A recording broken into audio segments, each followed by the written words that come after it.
Bonjour à tous. Nous avons vu hier que lorsqu'il y a conformité entre la prière et la volonté de Dieu, eh bien l'exaucement arrive, soit dans le temps, soit dans la forme, soit dans les deux. Nous l'avions vu avec une rencontre que Jésus a eue avec un lépreux, qui le supplie en vue de sa guérison. Et c'est ce qui explique l'exaucement des prières de tous les hommes et femmes de la Bible. Et je voudrais prendre un autre exemple, mais non pas dans la vie de Jésus. J'allais dire c'est trop facile. Jésus évidemment est Dieu, c'est le Fils de Dieu, il est là, et sa volonté est égale à la volonté du Père. Mais cela est possible aussi pour les êtres humains, j'allais dire entre guillemets normaux, vous et moi. Prenons un exemple, si vous le voulez bien, dans le deuxième livre des rois et dans l'histoire du prophète Élisée. Alors vous me direz, oui, c'est un prophète, et bien sûr, c'est un être humain, et il y a dans cet épisode quelque chose d'extraordinaire.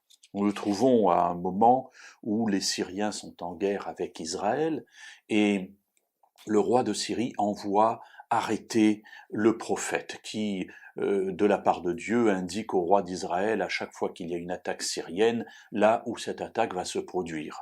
Et le roi de Syrie en a assez, il envoie arrêter Élisée.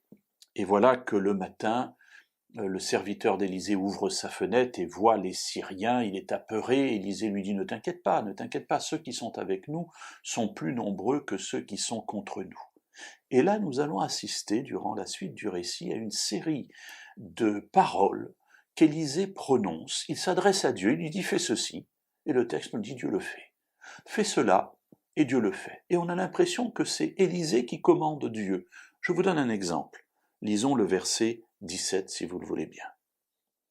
Élisée pria, disant « Éternel, ouvre ses yeux, les yeux du serviteur, je t'en prie, pour qu'il voie. » L'Éternel ouvrit les yeux du jeune serviteur qui vit ceci, la montagne pleine de chevaux et de chars de feu autour d'Élisée.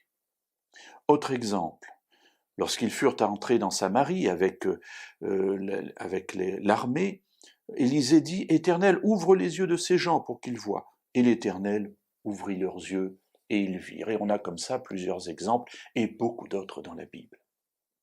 Mes amis, ce passage n'est pas là pour nous dire qu'Élisée est un homme extraordinaire. Il l'est, bien entendu.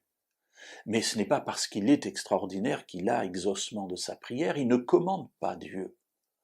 Mais simplement il est extraordinaire en le sens que sa volonté est en conformité avec la volonté de Dieu. Et comme il y a conformité, alors il sait qu'il peut demander quelque chose à Dieu, et Dieu le lui donnera. Alors il dit « Seigneur, fais ceci », et le Seigneur le fait. Fais cela, et il le fait, de même que Jésus, lorsqu'il demandera quelque chose à son Père et que son Père l'exaucera. Alors mes amis, recherchons la volonté de Dieu. Et lorsque nous sommes dans cette volonté, alors nous pouvons demander quoi que ce soit, et cela nous sera accordé.